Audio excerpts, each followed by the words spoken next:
Hi everyone, welcome to the Confident Hypnotherapist. This week I have Paul Mischel joining us.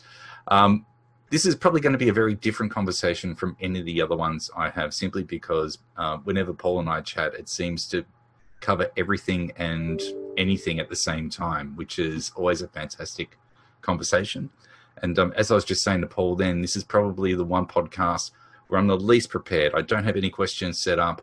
Only because I know that talking to Paul, he's always going to manage to give some insight or gem that's going to be worthwhile. So, Paul, thanks for joining us this evening. How's your day been? Busy, yeah. Hypnosis work, training, think on your feet training. So it's been pretty busy for supposedly being shut in during the coronavirus epidemic. Yeah, the lockdown. And kind of jumping into the deep end really quickly. We were having a conversation last week, which I think halfway through we realized probably should have been the podcast. Just Murphy's Law. This is the leftover podcast. This is the recycled podcast. But one of the things that you said last week as we were kind of discussing this topic has been ringing around in my head a bit since then. And we were talking about the challenges when it comes to training and learning hypnosis. And quite often what we find with a lot of, hypnotherapy schools is that they tend to talk through the process, or even worse, offer a script. And it's not really about that. It's about the principles behind what it is. And I was wondering if you could share a little bit more about that in terms of what that conversation was that we had, because I thought that was really interesting and perhaps a really good place to start this conversation. Yeah.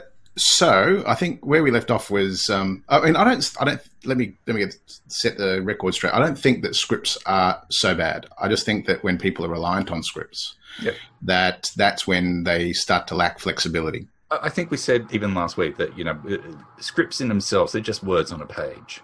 Yeah, correct. What you do with the script is of more relevance. And I think for a lot of people, if you were to sit down and to dissect a script and to think, well, what is it that they're doing here? It's going to be valuable. But if you're just sitting there reading verbatim off a page and then wondering why you're not getting the change that you want from your clients, that's probably a very different thing.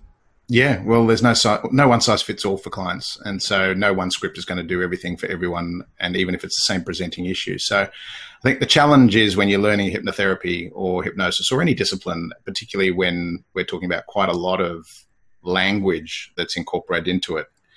The scripts are nice handrails to get you started. But unfortunately, that's also often the level that people tend to rest at. So I was talking about basic principles. That's what I remember us chatting about, is that what's the basic principles? What are the key principles? What's the first principles? If you understand the first principle, then you understand how that then translates through to the actual activity itself that you're doing. So what is it that you're actually doing when you're doing an inductive ritual or process? Which parts of the process are actually facilitating the actual experience subjectively for someone?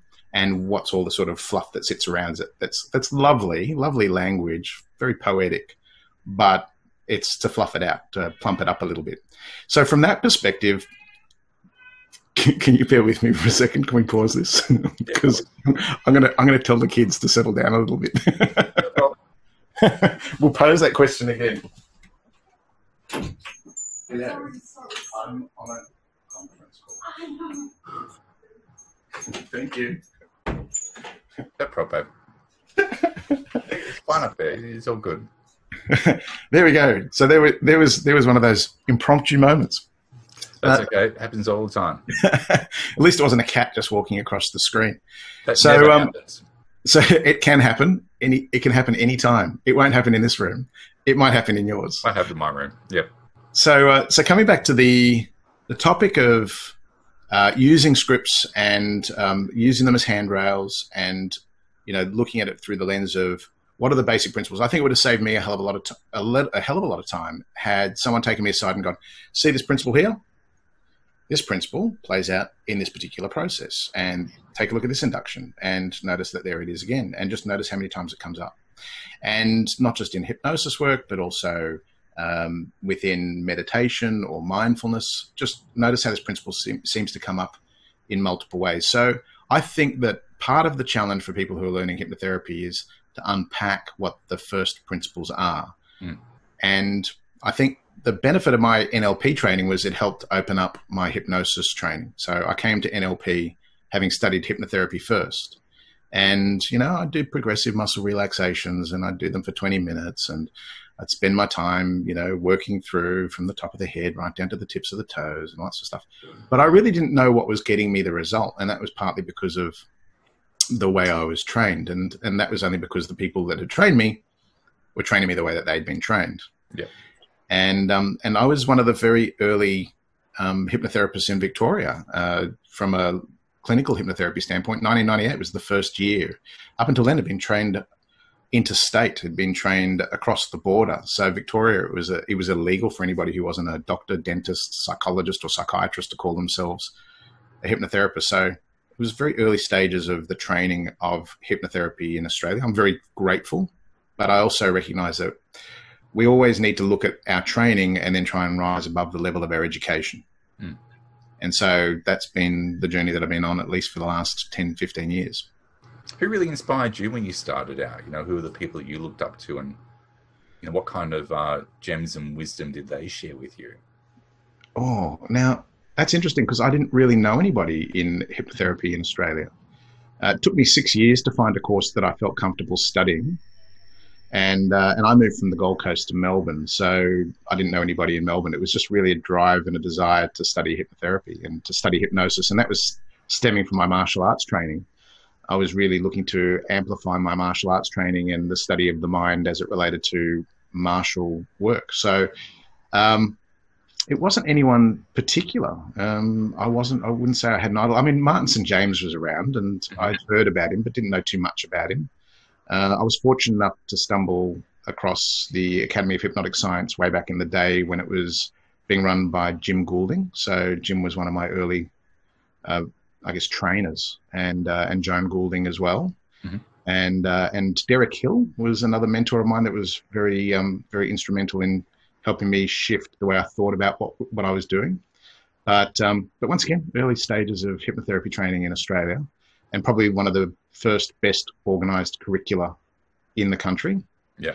And then I went and trained with Brian Gunst. So Brian was also a graduate of the Academy, but Brian was also very interested in practical stuff. So that's what I really liked. I went from the theoretical stuff, which we got from the Academy, and there was aspects of practicality in there, but it was still very much towards the theoretical side of things. And Brian was very much towards the practical stuff, practical demonstration.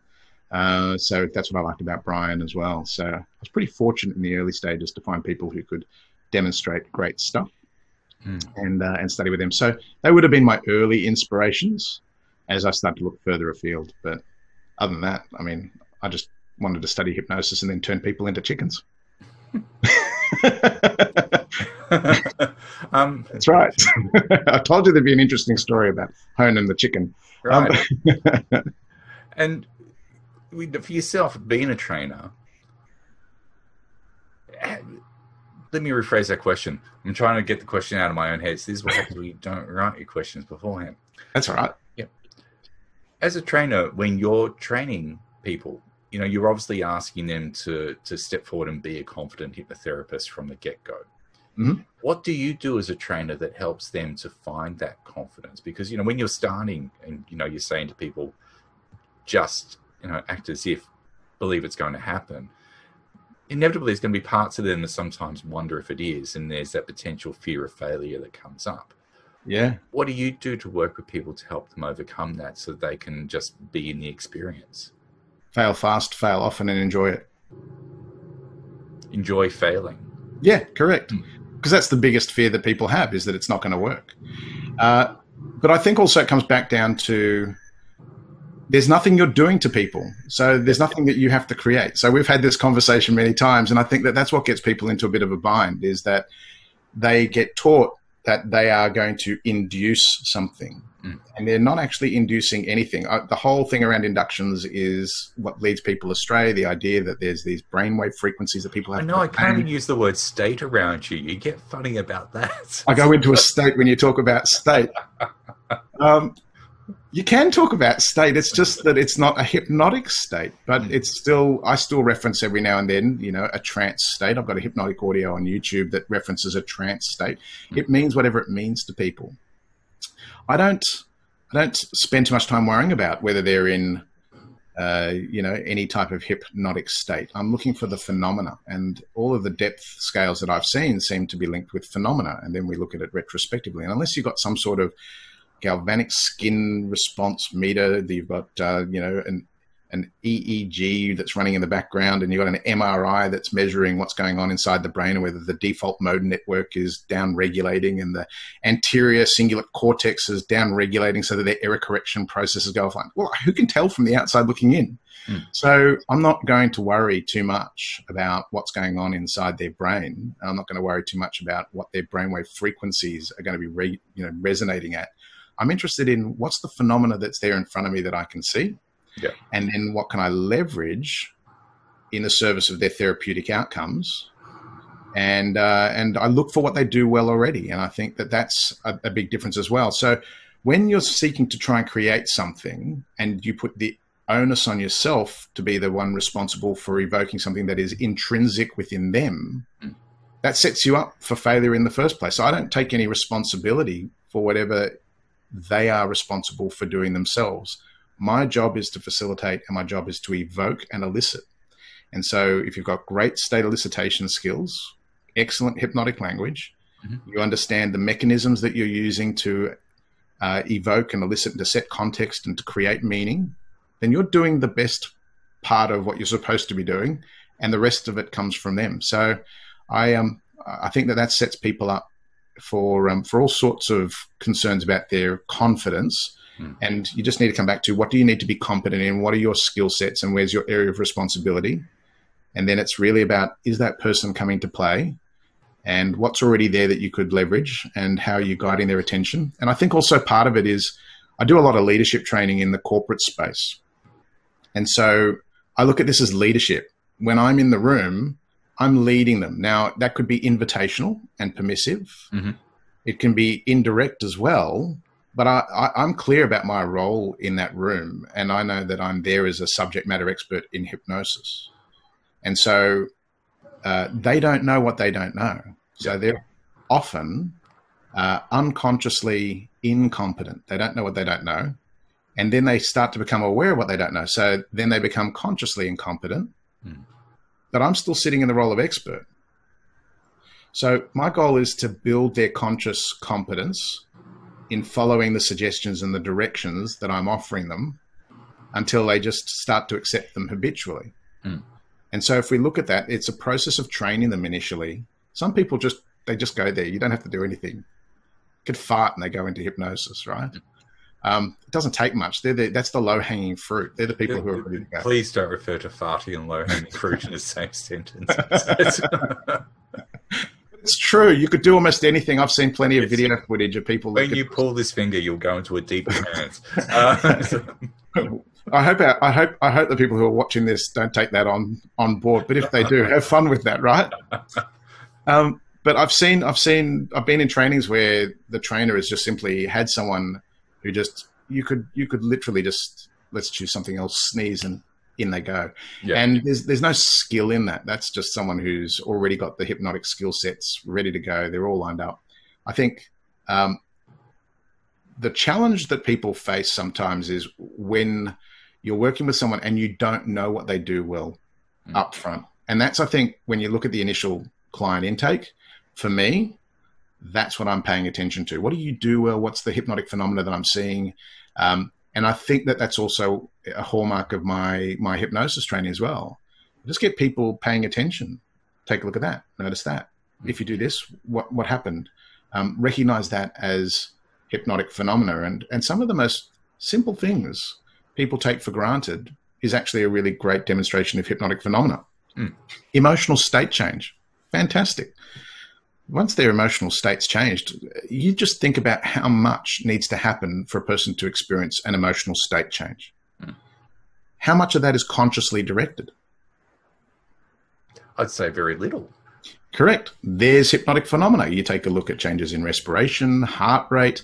You're seeing all sorts of neurotransmitters that are then having an effect on their body. Dopamine, oxytocin, serotonin, adrenaline even. And yet it's not consciously mediated. So that, to me, is a really interesting place to play. And I know that, for instance, Freddie and Anthony Jacquin play in that space as well. So, well, Freddie's famous for saying that all hypnosis is creating an emotion and giving a suggestion. Yeah, a lot of the time he gets people to imagine the person that they love the most and see that face. And close the eyes, imagine the person the most. You know, and as you look at their eyes, all limiting beliefs you have about yourself, or what, all that sort of stuff. Yeah, and the arm motion technique that he teaches, where he gets people to see people's faces and get into an emotional state and to feel that love, and next thing you know, their arm is hovering out there in the air because they've been sufficiently distracted. They're in an altered state, but it's not a state of hypnosis because it's always happening. So. It's interesting, but I don't think a lot of people realize that any emotional state change in your clinic room, some people go in there, they start talking about something and they instantly start crying as they regress back into an experience right in front of you. There's your hypnotic phenomena. Did you need to do an inductive ritual? No, it just happens. So I think that when people give up this idea of trying to force stuff to happen or to create stuff, phenomena. And a lot of people, it's interesting how many hypnotherapists, and particularly new hypnotherapists, shy away from eliciting and evoking hypnotic phenomena. And so therefore, it comes back to that fear of failure. Yeah, but what's the worst that's going to happen? Well, it's funny. I've just had this conversation recently with someone, and what's the worst that will happen is it doesn't work. Yeah, and it's like, okay, so you just move on. But I think what happens also is that there's, what we're looking at here is potentially the ego that goes on for the hypnotists themselves. They take the fear of failure as being, I'm not good at this, or I didn't do this right, or something along those lines that feeds into is this going to work? And I think that's where the problem often comes from as well. Sharing with everyone, one of the conversations we have ages ago was about this very topic about hypnotic phenomena. And I remember you saying to me, how does the person that comes and sees you know that they're having an experience, and other than just sitting in the chair and being really relaxed? And, I don't doubt that where I trained may have touched on hypnotic phenomena, but it certainly wasn't necessarily promoted as being an essential part of the session, which is funny, though, because when I started, they had this whole routine you had to learn. And it had, sways in it and hand to face and all those things, which is essentially hypnotic phenomena.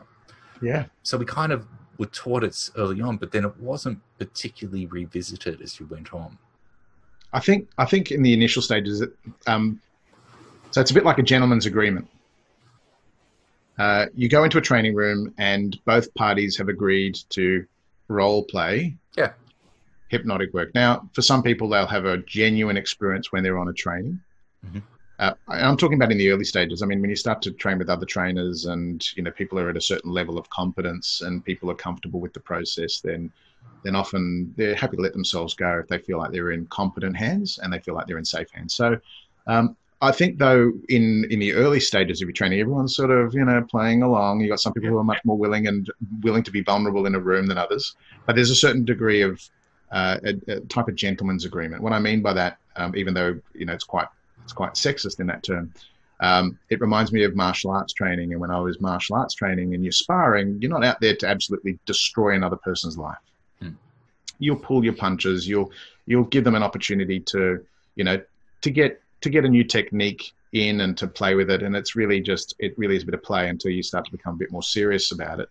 But there's still that unconscious gentleman's agreement in a lot of instances where you're pulling your punches. You're not really driving a lot of force through. And I think that happens inside of trainings as well. And so when you have in a clinical environment, somebody who doesn't have that gentleman's agreement with you, that's where it's like, well, I'm now dealing with an unknown quantity. This person isn't just going to play along, close their eyes, and just go off and do stuff. If it's not happening for them and they open their eyes, then what happens? And I think it's a bit like being a duck on water, right? You got to go along the water smoothly and your feet are paddling furiously. But I want to remind you that the duck never questions its competence to swim. Mm. And I think that that's where people get themselves in a little bit of a fluster, is that they question their competence when it doesn't go to plan, and they're busy, their feet are doing this under the water. They're trying to stay calm on top, but then they're questioning their competence. And I think that that's just the most fundamentally soul-destroying process you can do in a room when you're with your client. Then you're not actually being a leader. You're now questioning whether you're even supposed to be in the room running this process, and there's the imposter syndrome. So I think that it's really important that you step into that mantle of, you are the leader in the room. You are providing them with lots of suggestions, and the style, whether it's maternal, paternal, direct or authoritarian, indirect or direct, it really doesn't matter. You still have to handle yourself as a leader in that room, guiding this person's attention and facilitating their experience to the best of your ability, and to trust your training. And you don't need a lot of skills to do the inductive rituals.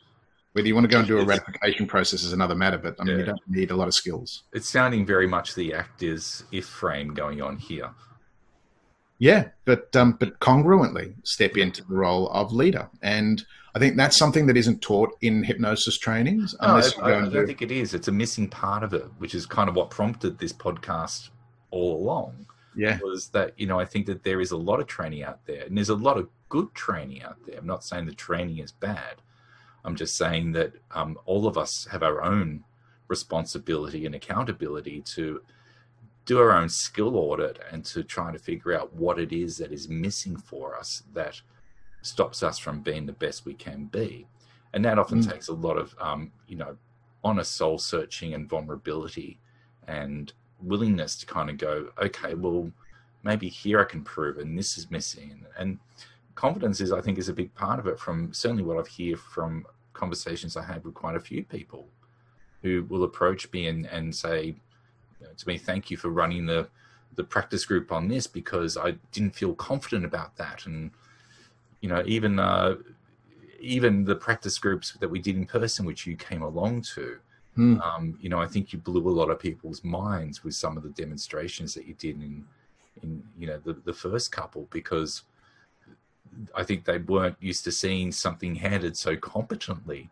They were looking for the induction. They were looking for the induction. And, I think the first one we did was the 6-step reframe. And not only did you show them the 6-step reframe, but you introduced them to the swan, you introduced them to all these other things that, they have perhaps seen before. But, it was interesting to have a demonstration that kind of encompassed a few different things that was actually quite practical, that they could imagine doing with clients. So, and I think that's coming back to your previous questions around what do I do as a trainer that helps imbue people with confidence, is from the get-go, they're in there doing the doing.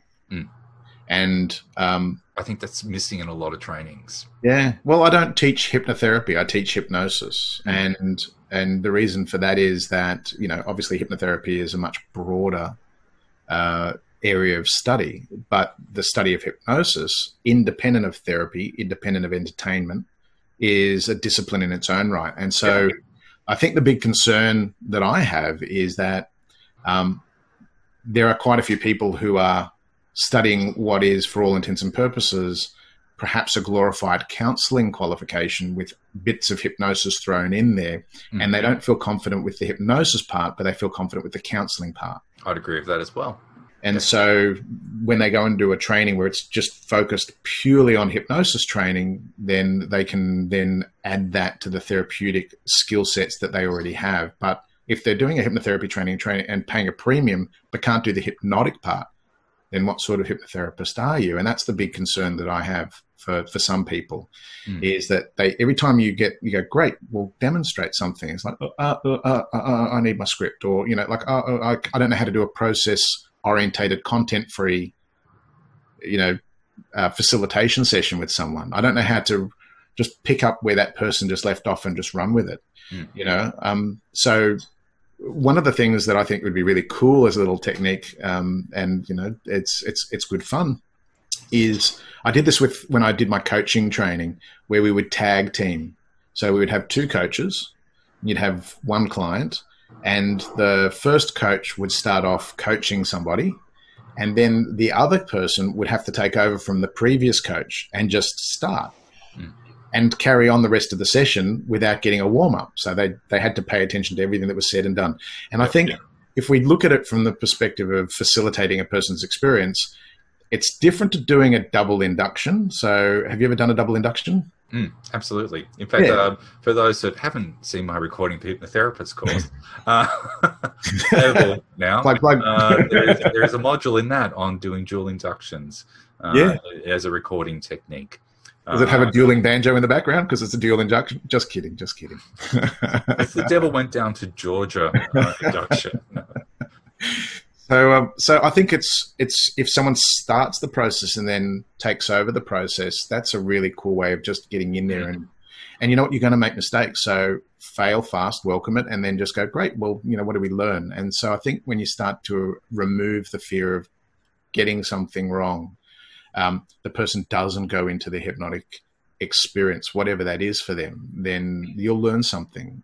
I had a client the other day. That's the interesting thing. I think I don't know how many people do this, but to be able to have some honest self-reflection at the end of each session, and to be able to go, well, what is it that perhaps could have been done differently there, is for anyone who is experiencing that lack of confidence, I think a really beneficial exercise to do.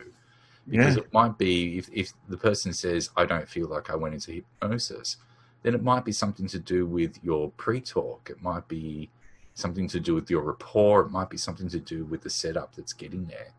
I know I had clients recently who told me that they couldn't visualize, and I had to go down the route of saying, can you imagine a pink elephant in your room? And getting them to just do that, and then highlighting the fact that I didn't say if the pink elephant looked like a cartoon or real, or if it was moving or still, or if it was making sound or not. The unconscious mind filled in all those gaps based on their own internalized representation of that. Yeah. You're just imagining it. But I just said pink elephant, and that's all you need to know. So, and I think that helped people to move into visualization a bit easier. And even then, some people don't visualize. I mean, they experience aphantasia, and I think that was really interesting. I had a couple of colleagues that went through NLP training, and NLP training a lot of the time presupposes that people can see their internal representations. And for some of them, they came out the back end of even as far as trainers training, and they weren't aware of their internal representations. Well, wasn't there research recently also that showed that not everyone has internal monologue, internal thoughts? What was that? Like my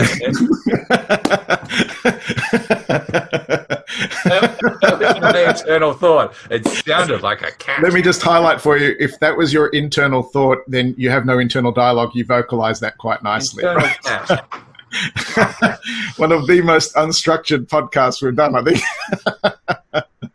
That's great.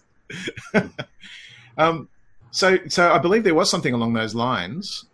And that's often someone talking about their experience to themselves, a meta representation. But where it gets really interesting is when you work with people who for whatever reason perhaps don't visualize, and then you have to really think about, well, what's the language that I'm using? What are the predicates that I'm using?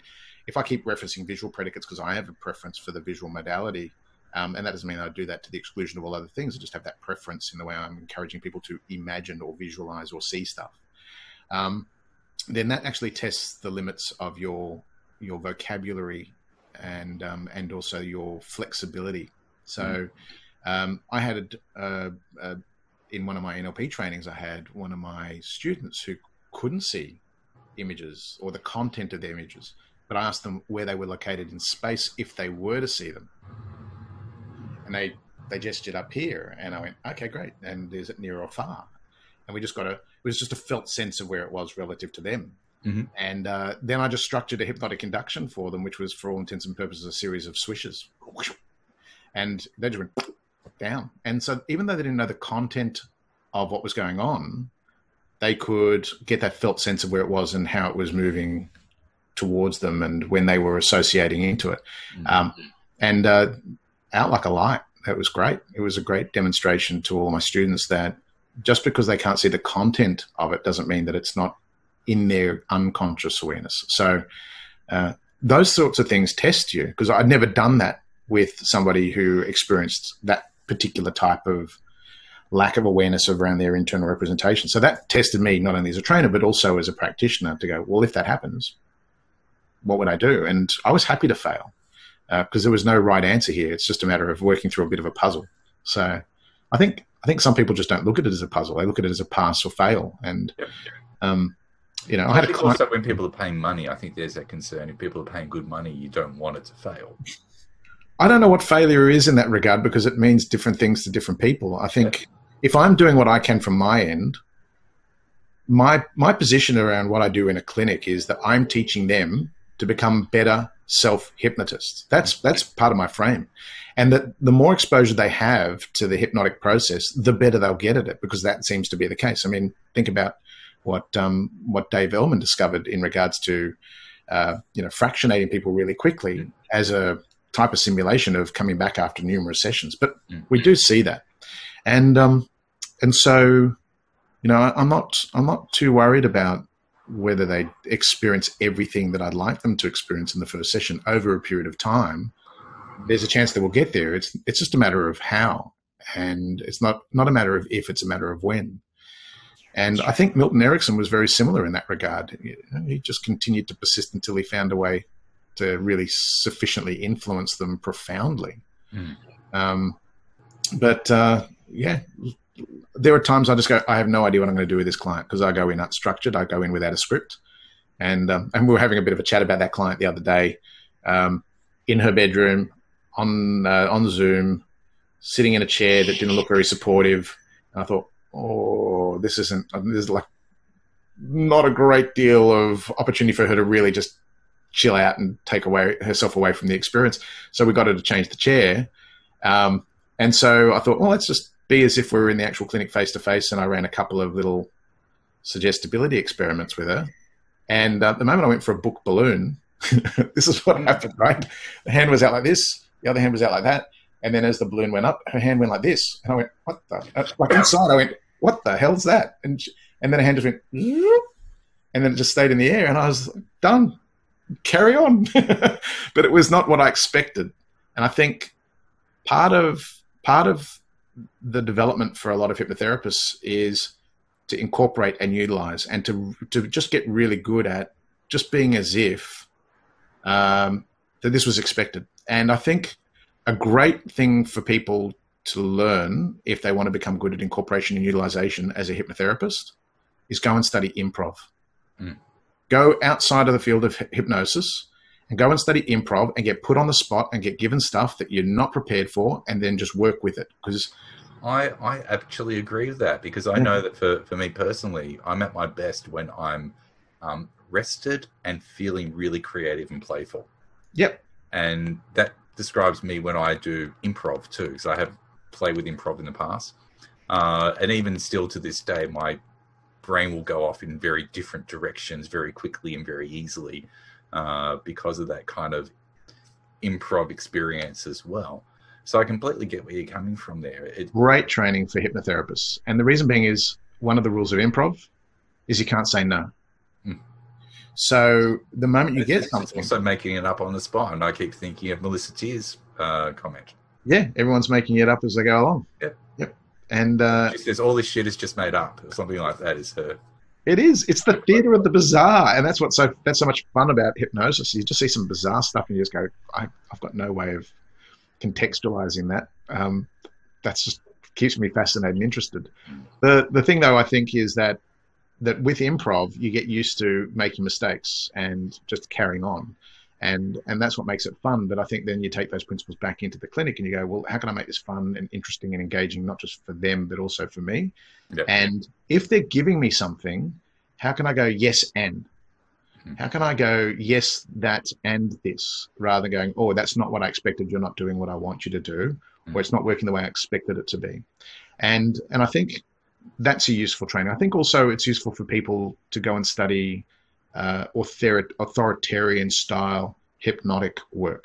And so a lot of the time people like the indirect, maternal approach, and they can suggest things, and if it happens, it happens, and if it doesn't, it doesn't. And you can do this or you can do that. Your hand can stay there or it can float up. And if it floats up, you can go even deeper. Or if it stays there, you can go even deeper, whichever one you prefer. I mean, all that sort of stuff is nice, but it avoids some of the hard testing that I think some hypnotists shy away from. Yep, I'd agree with that.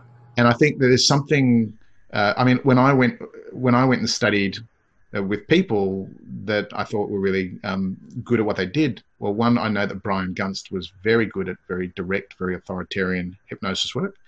To a degree, Jim Goulding as well was very good in that regard.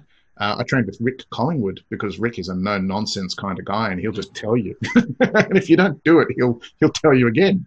And it's I think it's really good to be in that space too, because you need to be able to shift gears. So, the improvisation is really useful, and it's an important part of Ericksonian work, incorporation, utilization, but also to be able to just go sit in the chair, close your eyes, take a deep breath and relax.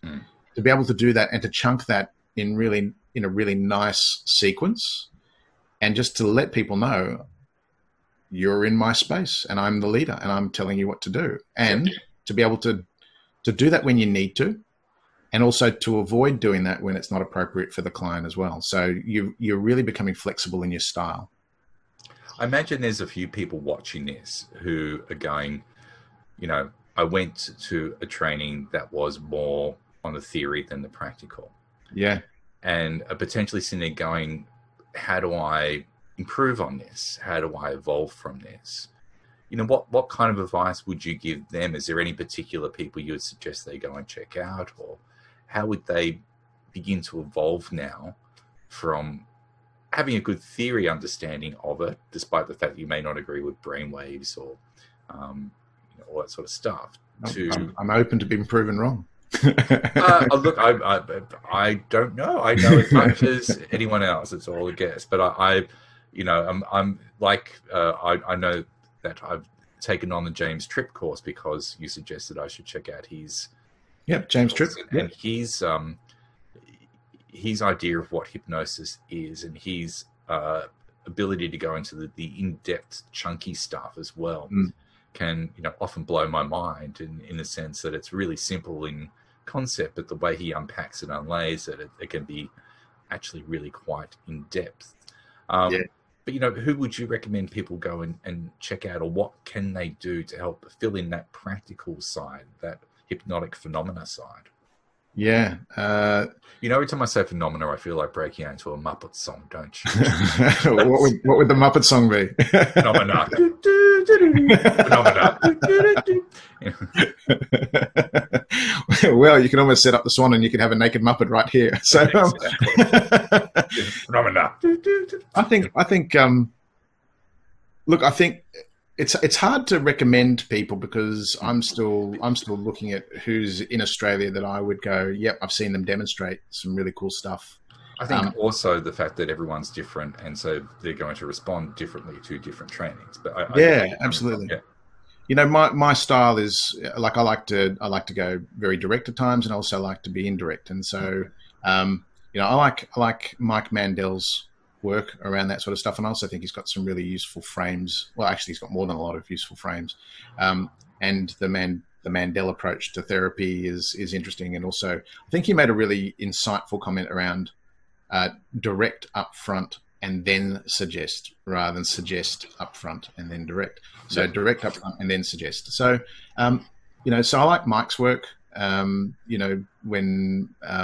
When Melissa Tears comes back out to Australia, I'd love to train with her because I'm really interested in the polyvagal theory and how that plays a role, particularly in regards to building psychological safety in the treatment room. And I've noticed myself when I'm working with people that I do a whole bunch of stuff up front, which I have unpacked, but the polyvagal theory helps me understand why that works at a very deep neuroceptive level. And so I'd be interested to see what she's doing with her work. And also she's she's great from the perspective that she's no nonsense, Yeah. calls a spade, and what I love is the fact that she's a strong female as well, because we have a lot of males in our industry. So I think it's really good for people to see a really strong female who can stand in the space and call the shots. So she has that punk rock background, and she's brought that into her hypnosis work. I love her. I think she's fantastic. Yep. So I think she'd be great to train with. I haven't had an opportunity to do a lot of training or any training with Lance Baker, but I'm interested in what Lance does with mesmeric work particularly, and that's part of the reason why I trained with Rick Collingwood. And I know that my conversations with Lance as a peer was that he sort of discovered mesmeric work first, and then went and did some training with Rick and realized he'd been doing this for quite a while. So I'm interested in that side of it as well. So I think that and Lance is highly competent, trained with quite a lot of people as well. So I have a lot of respect for Lance's work. A really nice guy too. Yeah, Rick Collingwood is another one. Rick's got his own style, and he's very direct, and he's no nonsense, and people love him or they don't. He doesn't care either way, as long as people can get out there and do the so to speak. So he's also very much around practicality. He hated the fact that I had an NLP background, because he's not a big fan of NLP. He's not a big NLP fan. No, he's not. He's not. And I did. I think there was a video of me doing something with the Esdale state, and he gave me some a compliment on that, and I managed to cross the line with Rick. Not bad for an Elper. But I think part of Rick's issue with the NLP side of it is that there's some nice patterns in there, but it doesn't necessarily demonstrate a very direct effect for some people in the same way that Rick does with the work that he does. But I have a lot of respect for what Rick does, and also, he's very keen to get people up and running and doing hypnosis as opposed to being theoretically orientated. Yeah, and Rick's been, I think he's possibly one of the most well-known Australian hypnotherapists on a global stage. Yeah. He's been doing it a long time, and I think anyone who's looked at his YouTube channel recognizes that he really knows his stuff. Yeah, he does. He's been around a lot longer than most. I remember we were doing a hand-to-face induction as part of, because I did I went back and did another diploma of clinical hypnotherapy, but with Rick. So that was almost, I guess 18, 19 years after I did my first lot of qualifications, and I haven't stopped studying, but I'm happy to go in and train with people who I think offer really good value. And I remember I was doing a hand-to-face as part of an exercise, and Rick goes, "None of that nelping shit. He says, do it this way. Right? No cheating. It's got to be like from here, not from up here, but from here." And so he was interested in making sure that what was happening was it wasn't an illusion, wasn't a trick, that when people walk away from an experience, they know they've had the experience. And I think that that's something to be respected. Yeah. And so that's why I would recommend Rick from that perspective. These are the people who have, in a sense, informed the way I go about working with people as well, and running training. And the key is, I think, just getting in there and doing it. And that's something that I really recognize with Rick. Rick goes, "Nah, just get in there and bloody do it."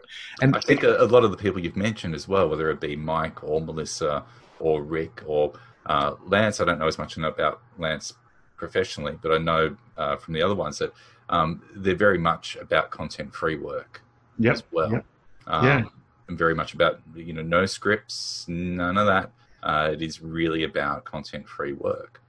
Yeah, and someone else I'd add to the list there would be Inez Simpson. Mm-hmm. So when I wanted to specifically see someone facilitate the Esdale state, and Inez does that consistently.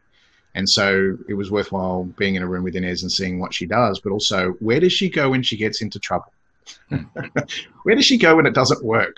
Right. So she's got some great strategies, and she never sort of bats an eyelid. And also the Sickort state was really interesting. I saw her do that with a couple of people, and that was also really cool. So she's happy to get up there. And what I like about Inez is she's very maternal, very supportive, very nurturing, and yet able to do it with ease. And I think that it's lovely to see. So When you talk about, for instance, Melissa Tears and you talk about Inez Simpson, very different styles and yet some similarities. But just, yes, watch people who can do this stuff and learn from all of them. And the goal here is to remove the idiosyncratic elements of what they do, because that's probably not what gets them the result. Yeah. And what is it that you're seeing consistently as principles across each and every demonstration? And I think that's a really important exercise that everyone should be engaging in. No matter who you train with, no matter their level of skill, when they actually are facilitating something, what seems to be getting the job?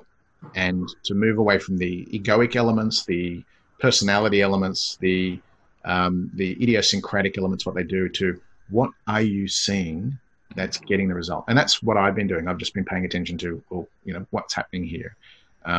What are we seeing here? And if Bob Burns comes out, absolutely train with Bob. I love Bob's Swan.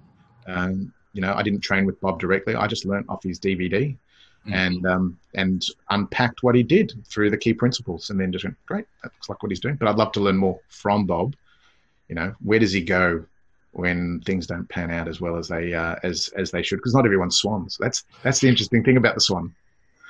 And one of the things about the swan is that from my understanding of reading Bob's work and listening to him is that sometimes when he's running a training, somebody won't swan for him, and somebody else in the room is more capable of facilitating that person's experience. It just seems to be a bit, can be a little bit hit and miss sometimes, and he just has to be humble enough to recognize that perhaps he's not the right person for this person, even though it's his protocol.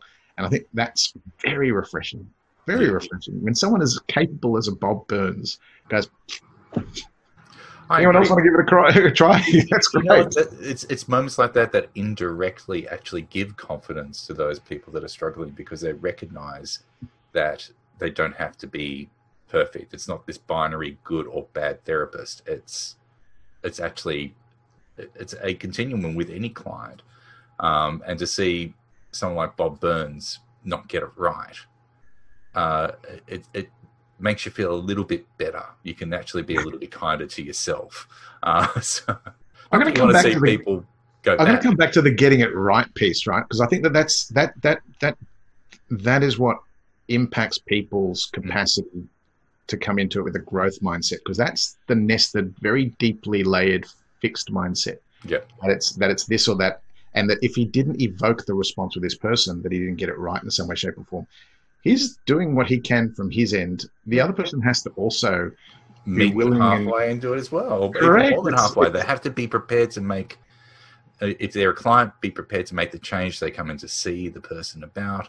Or if they're a student, be prepared to be in the experience to learn it. Yeah. And I think that's where it's not about whether it's right or wrong. Did I do, or did the trainer do everything that they could do that was within their influence and control in that instance?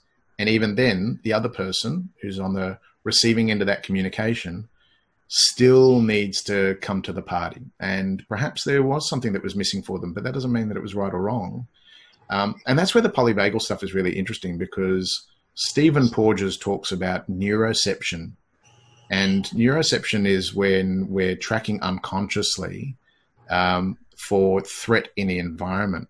And so perhaps it was an intonation, perhaps it was a gesture or a movement. It goes beyond their conscious awareness that triggers the sympathetic nervous system to then move into more fight or flight. What's interesting is when I train with Rick actually leverages that response and actually stimulates that response, because then you get a lovely freeze response off the back of that. It's the way in which it can be done. You can do it through the lens of a very gentle approach, or you can do it as a much more direct, gruff style. It depends on what's going on there. But I think, some of the mesmeric stuff, I think, really taps into aspects of this very deep neuroceptive response that we have. So it's an interesting area of study that I'm engaging in around that stuff, as to what happens when we get it right. And are we actually, if we change the term rapport in a clinical setting to, have I invited this person at the deep unconscious level to co-regulate with me in the social engagement system? have I done enough to create that sense of safety at a very deep and profound level? Then that to me is perhaps a deeper embodiment of rapport. Now we can try and hotwire rapport and, match a mirror and pace and, do that through language and do all that with all the spiffy stuff that we do in NLP. But there's a deeper element here. And if I myself am not acting from a space of congruence and confidence, and I'm feeling unsafe because I don't feel like if I feel like I'm out of my depth, then I'm going to be sending out signals unconsciously that my sympathetic nervous system is absolutely triggered. And that's not going to lend itself well to them feeling like they're in a great place with me. And so that neuroceptive communication is really important. And I don't think, one, that there's enough training around that stuff. Because nobody's really talking about it.